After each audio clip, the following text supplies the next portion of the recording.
Buenos días, mi nombre es Diana Laura Caballero Jalomo, soy estudiante de la licenciatura en Nutrición Aplicada de la Universidad Abierta y Distancia de México. Este proyecto se le llama Asignación a cargo del docente en línea y se van a repasar los aprendizajes de la materia de contexto socioeconómico de México.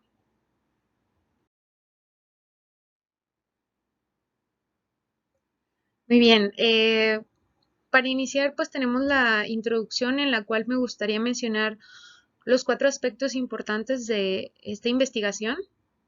La primera es que, pues bueno, en esta presentación se va a abordar los conocimientos adquiridos en la materia de contexto socioeconómico de México desde una perspectiva personal y, bueno, con la intención de que este proyecto sea consolidar la información relevante aprendida de las tres unidades temáticas que hemos visto.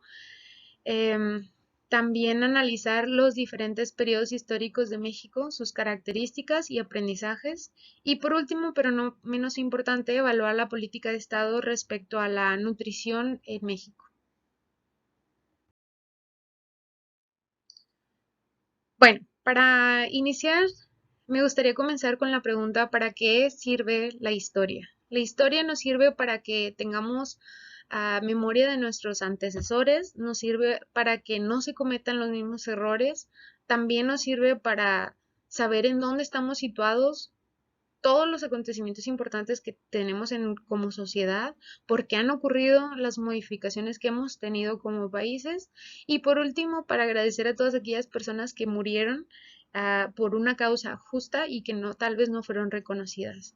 Sobre todo porque pues la historia marca a todas las personas y todos juntos somos o formamos parte de la historia de México. Entonces, pues, ¿por qué es importante estudiar la historia de México? En mi opinión personal, pues es importante porque nos sirve, nos sirve para entender la sociedad en la que vivimos, saber las causas del presente, aprender de nuestros errores del pasado y analizar sobre todo estos errores para poder evitarlos en un futuro.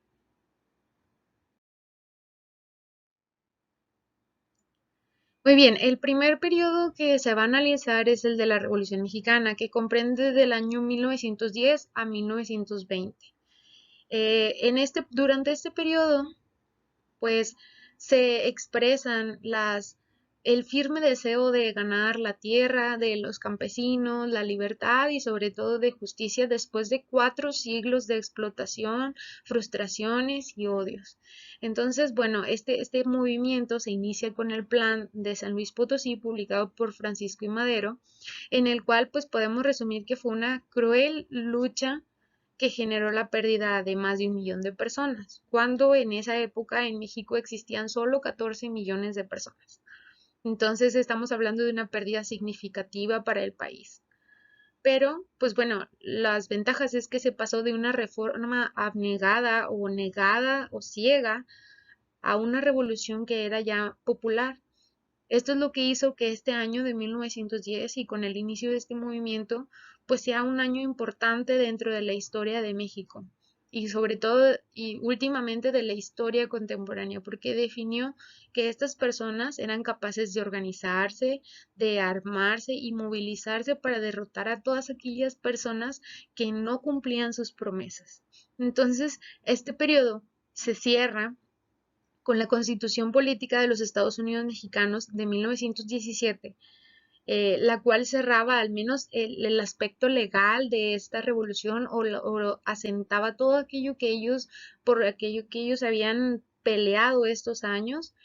Y aunque, pues bueno, para 1917 sabemos que todavía le faltaban 3 años y la realidad social pues era diferente, pero pues bueno, se obtuvo que se formalizó que era lo que ellos buscaban. Después tenemos el periodo de la Reconstrucción Nacional que comprende de los años de 1920 a 1940. Recordemos que al término de la Revolución Mexicana pues había mucha inestabilidad política, venían pues muchas peleas por el poder y se derrocaba a quien estaba en la cabeza del Estado. Pero pues a esto se le sumó la crisis económica que hubo en 1929, que no solo fue en México, sino en todo el mundo. Entonces, Pues durante este periodo, México lo que buscaba era precisamente reconstruirse de todo lo que había dejado en la revolución, de todas esas pérdidas que tuvo, tanto de vidas como de recursos, como de falta de organización y demás. Y pues bueno, el general Calles, quien fue considerado como jefe máximo de la revolución, y por eso es que a este periodo, o gran parte de este periodo, se le conoce como maximato. Eh, Durante el maximato, además de Calles, ocuparon la presidencia Emilio Portes Gil, Pascual Ortiz Rubio, Abelardo L. Rodríguez, quien este último personaje integra un plan sexenal de presidentes, en el cual en este esquema pues ya entra el general Lázaro Cárdenas, quien viene a fortalecer los mecanismos de conducción y sobre todo de organización institucional de una manera pues más corporativa hasta 1940. Eh, Todo esto apoyado o bajo la creencia política del nacionalismo, el cual pues desarrolló de gran manera significativa la economía.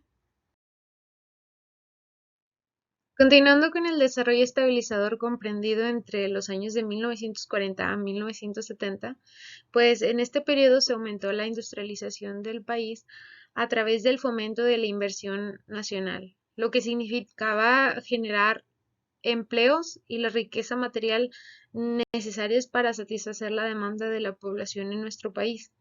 Eh, es importante decir que no hubo otro sistema político latinoamericano que haya proporcionado más recompensas a sus nuevas élites industriales y agrícolas comerciales que el que se tuvo aquí en México. Después tenemos los años de 1970 a 1988 aproximadamente, y a este periodo se le llama la transición del nacionalismo tradicional a la globalización.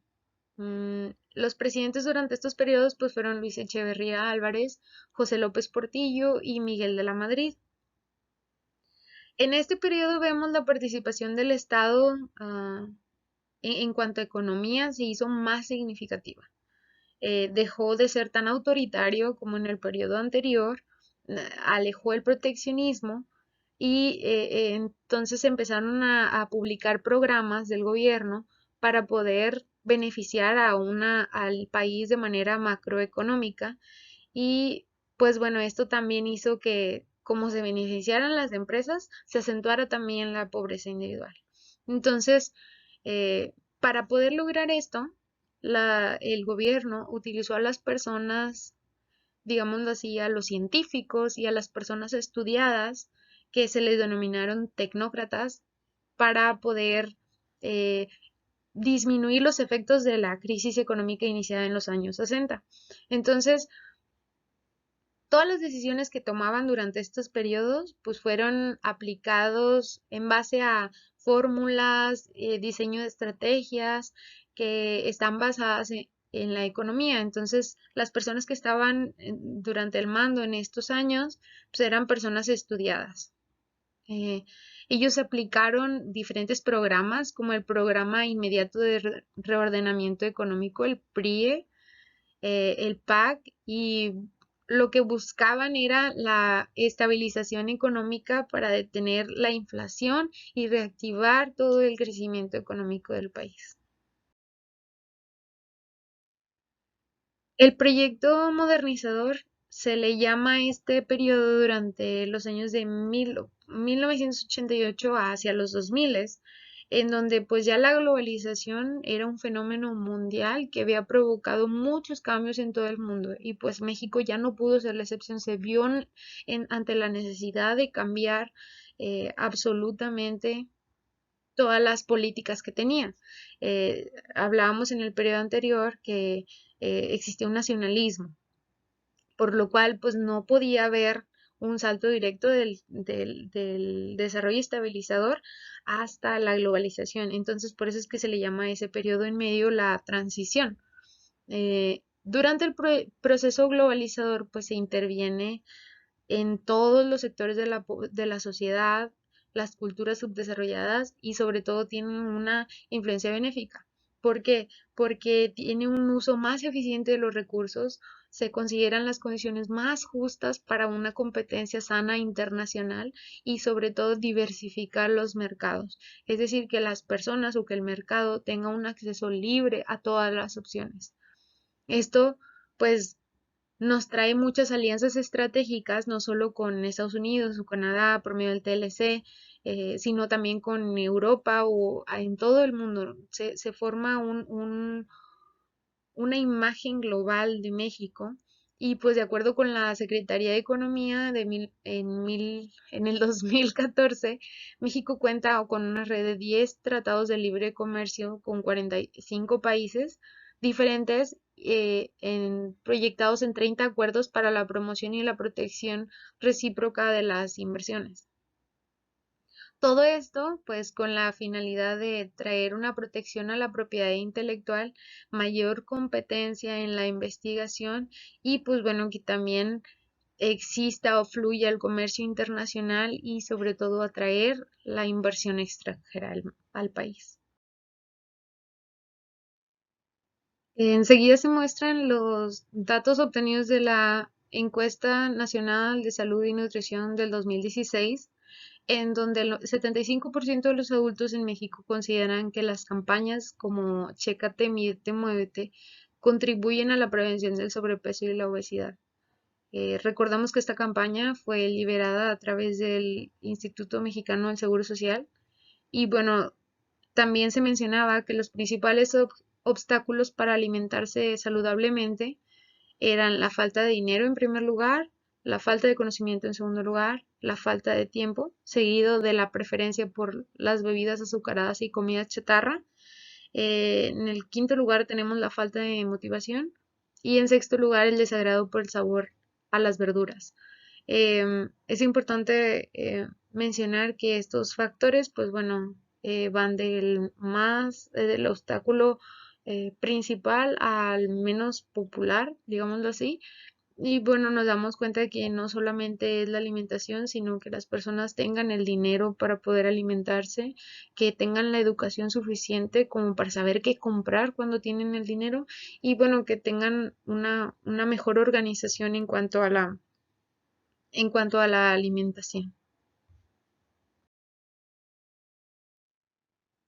Los siguientes son datos presentados en la ENSANUD del 2016 también y bueno, remarcan los dos polos opuestos que tiene México, que es el sobrepeso y la obesidad, el cual nos dice que niños de 5 a 11 años tienen un 33.2% de padecer esta enfermedad, los adolescentes 36.3% y personas de 20 años y más de 72.5%. Ellos responden que tienen este padecimiento debido a que al 85% le gustan las bebidas azucaradas no lácteas, es decir, refrescos, sodas, el 38% le gustan las botanas, postres y dulces. Y el 45.6% le gustan los cereales dulces. Por otra parte está la desnutrición, que en menores de 5 años la desnutrición crónica fue de 13.6% y la cifra de los menores que viven con inseguridad alimentaria es de 34% distribuidas por un 16.9% en leve, 9.5 moderada y 7.6 severa. Si nosotros sumamos los porcentajes de sobrepeso y obesidad en niños de 5 a 11 años, que es 33.2%, y la cifra de los menores que viven con inseguridad alimentaria, que es de 34%, sumamos un 67.2%, lo cual me dice a mí como nutriólogo o futuro nutriólogo es que 2 de cada 3 niños están en una condición tanto de sobrepeso como obesidad o en desnutrición. Y pues bueno, esto afecta en realidad la calidad de vida de nosotros como personas. Es importante tener en cuenta estos datos.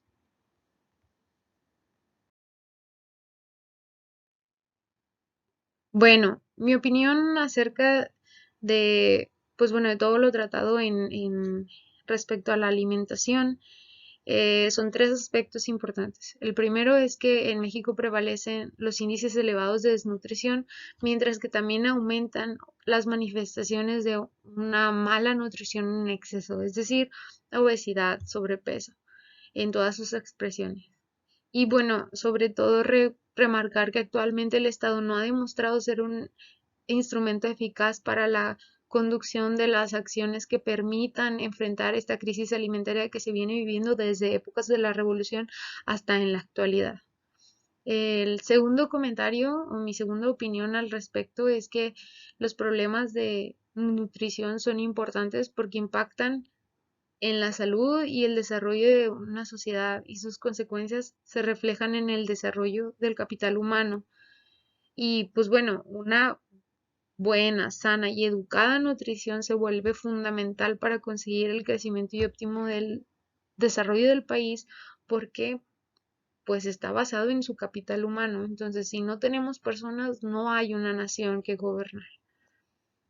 Por último, está pues mi opinión respecto a la nutrición, la salud, la educación y la cultura de todas las personas que habitamos en este país es que pues son partes um, que ejercen una sinergia entre ellos, es decir, es un componente integral del que hablamos, de la calidad de su capital humano. Y pues este es el recurso más valioso que puede tener un país. Por lo tanto, pues hay que darle la debida importancia. Bueno, como conclusiones, para terminar, pues son cuatro. La primera es que la importancia de la historia impacta nuestro pasado y nuestro futuro, porque mientras estaba leyendo los textos descubrí estas líneas en las cuales estoy totalmente de acuerdo, que dicen aquel que no conoce su historia está condenado a repetirla. Mm, es difícil entender por qué se tomaron ciertas decisiones a lo largo de la historia. Sin embargo, pues bueno, no tiene por qué ser o duplicarse si ya sabemos qué fue lo que pasó. A pesar de que pues el tiempo transcurre y las situaciones siempre son diferentes, pues tenemos que aprender de nuestros errores y continuar mejorando como sociedad. También considero importante o he aprendido que las acciones de nuestro pasado nos dan el poder de definir a todo México y pues puesto que el futuro depende del pasado, pero también nos ayuda si reflexionamos a tiempo a tomar las mejores decisiones. La tercera es que, pues bueno, no todo es malo. La tercera es yo creo que una cualidad positiva que tenemos como país, la cual es México es muy o ha sido muy fuerte porque ha pasado por inestabilidades y crisis económicas y pues bueno, hemos sabido salir adelante. Sin embargo, pues creo que tenemos todavía mucha área de oportunidad en esos aspectos. Y bueno, por último, los gastos alimenticios son especialmente bajos en las zonas cuya pobreza es alarmante. Y es por eso que el país debería de reforzar la seguridad alimentaria para estas personas en situación de pobreza. Eh, Tal vez publicar políticas, nuevas políticas de alimentación o nuevos programas destinados a acelerar la producción de los alimentos básicos pudiera ayudar a beneficiar a estas personas. Estas son las referencias bibliográficas que utilicé para realizar esta presentación. Espero que haya sido de su agrado. Muchas gracias.